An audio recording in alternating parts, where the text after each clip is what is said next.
शीर्षक शापित हवेली का रहस्य भाग। उत्तर भारत के एक छोटे से गांव कचनापुर के लोग पीढ़ियों से एक पुरानी हवेली की कहानियां सुनते आए थे। गांव के बाहर बंजर जमीन के बीचों बीच वह हवेली खड़ी थी, काली दीवारों वाली, टूटी हुई खिड़कियों वाली और पेड़ों की जड़ों से जकड़ी हुई। लोग उसे शापित हवेली कहते थे। बच्चे खेलते समय उस दिशा में झांकने से भी डरते और बड़े लोग शाम ढलते ही वहां से दूर रहते। गांव की बूढ़ी औरतें अक्सर कहती, उस हवेली में जो गया वह लौटकर कभी नहीं आया। गांव के नौजवान अक्सर मजाक उड़ाते, लेकिन असल में सबको भीतर से डर लगता। गांव में अर्जुन नाम का एक होशियार और जिज्ञासु लड़का रहता था। वह BA करने के बाद छुट्टियों में गांव आया था। अर्जुन बचपन से ही कहानियों और रहस्यों में दिलचस्पी रखता था। हवेली की बातें सुनकर उसमें भी रोमांच जाग उठा। उसकी दादी ने उसे सख्त मना किया, बेटा उधर मत जाना, तेरे बाबा के जमाने में भी कई लोग गए थे, कोई लौटा नहीं। लेकिन अर्जुन की जिज्ञासा बढ़ती गई। उसने गांव के बुजुर्ग राम खेलावन काका से हवेली की असली कहानी पूछी। राम खेलावन काका ने धीमे स्वर में बताया, बेटा वह हवेली कभी ठाकुर साहब की थी। ठाकुर बलवंत सिंह बहुत जालिम इंसान थे।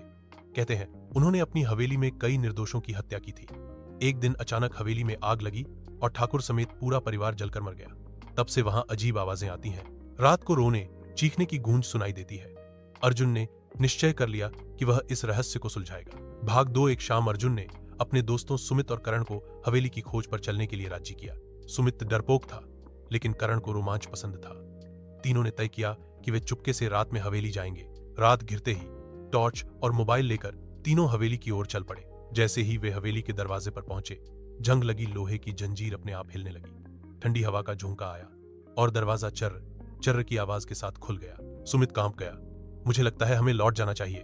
अर्जुन बोला, डर मत, हम सच्चाई जानने आए हैं। अंदर कदम रखते ही हवेली का सन्नाटा उन्हें घेरने लगा। दीवारों पर पुराने चित्र लटके थे, जिनकी आंखें मानो उन्हें देख रही हों। फर्श पर धूल और मकड़ी के जाले फैले थे। अचानक ऊपर से किसी औरत की कराहने की आवाज आई, आ बचाओ।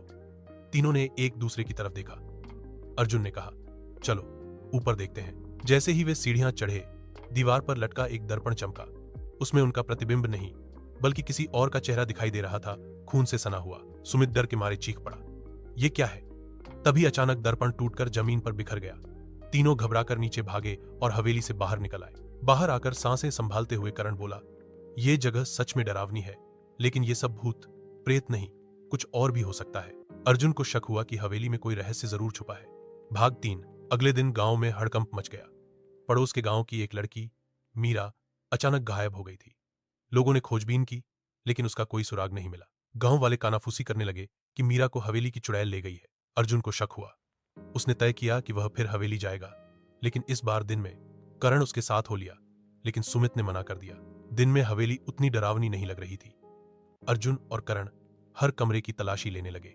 अचानक अर्जुन को फर्श पर एक अजीब सी लोहे की अंगूठी लगी। जैसे ही उसने खींचा, एक पत्थर की स्लैब खिसक गई और नीचे जाने वाली सीढ़ियां दिखाई दी। ये तहखाना है, अर्जुन ने फुसफुसाते हुए कहा। दोनों नीचे उतरे। तहखाना अंधेरा और सीलन भरा था। वहां टिमटिमाते दिए रखे थे, जैसे कोई अभी हाल ही में आया हो। अचानक उन्होंने जंजीरों की खनक सुनी। कोने में एक लड़की बंधी हुई थी, वही गुमशुदा मीरा। करण ने उसके मुंह से कपड़ा हटाया। मीरा ने रोते हुए कहा, मुझे बचाओ, मुझे किसी ने हवेली में किडनैप कर लिया है। वो लोग कहते हैं कि वे मेरे परिवार से फिरौती मांगेंगे। अर्जुन हैरान था, मतलब ये भूत प्रेत नहीं, असली इंसानों का काम है। लेकिन तभी पीछे से कदमों की आहट आई। 2 नकाबपोश गुंडे मशाल लिए खड़े थे। अरे कौन है वहां? अर्जुन और करण संभल भी पाते, उससे पहले गुंडों ने हमला कर दिया। भारी संघर्ष हुआ। करण ने एक को धक्का देकर गिरा दिया और अर्जुन ने दूसरा पत्थर से बेहोश कर दिया। तीनों जल्दी से तहखाने से निकलकर गांव की तरफ भागे। गांव पहुंचकर अर्जुन ने सबको पूरी सच्चाई बताई। लोगों को अब समझ आया कि हवेली की डरावनी कहानियां फैलाकर कुछ लोग वहां अपराध कर रहे थे, लेकिन रहस्य अभी पूरा नहीं सुलझा था। मीरा ने बताया कि गुंडों का असली मालिक कोई और है, एक ऐसा आदमी जिसे गांव का हर शख्स जानता है। भाग 4। गांव में मीरा को छुड़ाकर लाने के बाद सब लोग अर्जुन और करण की तारीफ कर रहे थे, लेकिन अर्जुन के मन में अब भी सवाल गूंज रहा था। वो गुंडे किसके कहने पर काम कर रहे थे? आखिर उनका मालिक कौन है? मीरा ने धीरे धीरे होश संभालते हुए कहा, मैंने उनका चेहरा तो नहीं देखा, लेकिन उनकी आवाज सुनी थी। वह कोई ऐसा इंसान है जिसे गांव के लोग बहुत मानते हैं। यह सुनकर सब लोग चौंक उठे। गांव में सम्मानित लोगों की गिनती उंगलियों पर थी। सरपंच, स्कूल का मास्टर और मंदिर का पुजारी। अर्जुन ने तय किया कि वह तहखाने में दोबारा जाएगा और सबूत जुटाएगा। तहखाने में वापसी रात का वक्त था। अर्जुन और करण फिर हवेली पहुंचे। इस बार उन्होंने पुलिस को भी खबर कर दी। लेकिन पुलिस को आने में वक्त था। दोनों चुपके से तहखाने में उतरे। अंदर वही दिए जल रहे थे। जमीन पर कागज बिखरे थे, कुछ चिट्ठियां और नक्शे। अर्जुन ने उनमें से एक चिट्ठी उठाई। उस पर लिखा था, मीरा के बदले 20 लाख रुपए चाहिए, पैसे हवेली के पीछे वाले खंडहर में पहुंचा देना। पंडित जी, अर्जुन की आंखें फटी रह गईं। मतलब ये सब हमारे गांव के मंदिर के पुजारी पंडित शंकरनंद करवा रहे हैं। करण भी दंग रह गया। लोग जिन पर भरोसा करते हैं वही अपराधी निकले। असली साजिश तभी पीछे से धीमी आवाज आई, लगता है चूहा जाल में फंस गया। पंडित शंकरनंद खुद हाथ में लालटेन लिए खड़े थे। साथ में उनके 2 गुंडे भी थे। तुम दोनों को यहां नहीं आना चाहिए था। अब तुम्हारा भी वही हाल होगा जो हवेली में आने वालों का हुआ है। अर्जुन ने साहस से जवाब दिया, पंडित जी, आपने पूरे गांव को धोखा दिया है। भूत प्रेत की अफवाह फैलाकर यहां अपने अपराध छिपाते रहे, लेकिन अब सच सबके सामने आएगा। पंडित ने ठाका लगाया, सच कभी सामने नहीं आएगा। तुम दोनों यहीं खत्म हो जाओगे। गुंडे दोनों पर टूट पड़े। करण ने एक पर वार किया, अर्जुन ने दूसरे को संभाला। लड़ाई भयंकर हुई। उसी वक्त पुलिस भी वहां पहुंच गई। पंडित और उसके गुंडे भागने लगे, लेकिन पुलिस ने उन्हें पकड़ लिया। पूरा गांव दंग रह गया जब सच सामने आया। पंडित शंकरनंद ने हवेली की डरावनी छवि का इस्तेमाल अपराध और फिरौती के लिए किया था। लेकिन कहानी यहीं खत्म नहीं हुई। भाग 5 पंडित और उसके गुंडे पकड़े जाने के बाद गांव में चैन लौट आया। लोगों ने अर्जुन को हीरो की तरह मान दिया। लेकिन अर्जुन के मन में अब भी एक सवाल बाकी था। ठाकुर बलवंत सिंह और उसके परिवार की मौत का रहस्य क्या था? क्या हवेली सचमुच शापित थी? रहस्यमय किताब हवेली की सफाई के दौरान अर्जुन को एक पुरानी किताब मिली।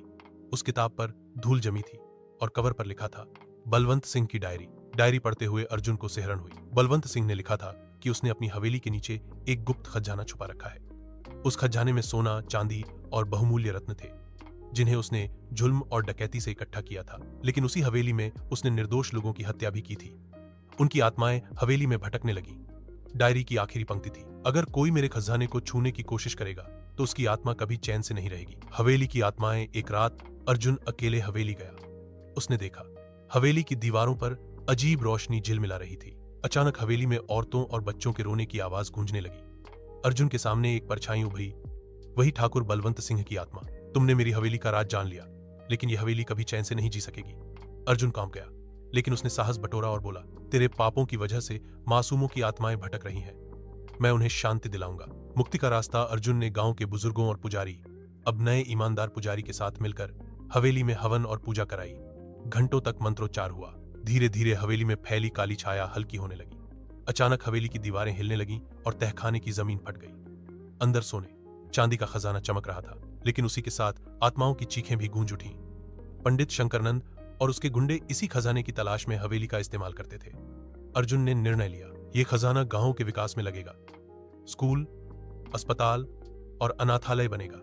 यही उन आत्माओं की सच्ची शांति होगी। अंत जब खजाना गांव की भलाई में इस्तेमाल होने लगा तो हवेली की डरावनी आहटें धीरे धीरे बंद हो गईं। अब वहां शांति थी। गांव वालों ने अर्जुन को नायक माना। मीरा और उसके परिवार ने उसे जीवन भर आशीर्वाद दिया। हवेली अब भी खड़ी थी, लेकिन अब वह शापित नहीं, बल्कि गांव की शौर्य और सच्चाई की मिसाल बन गई थी। संदेश, यह कहानी सिखाती है कि डर और अंधविश्वास के पीछे अक्सर इंसानी चालें छुपी होती हैं। सच और साहस से हर रहस्य सुलझाया जा सकता है। असली जीत वह है जो समाज और इंसानियत के भले के लिए हो।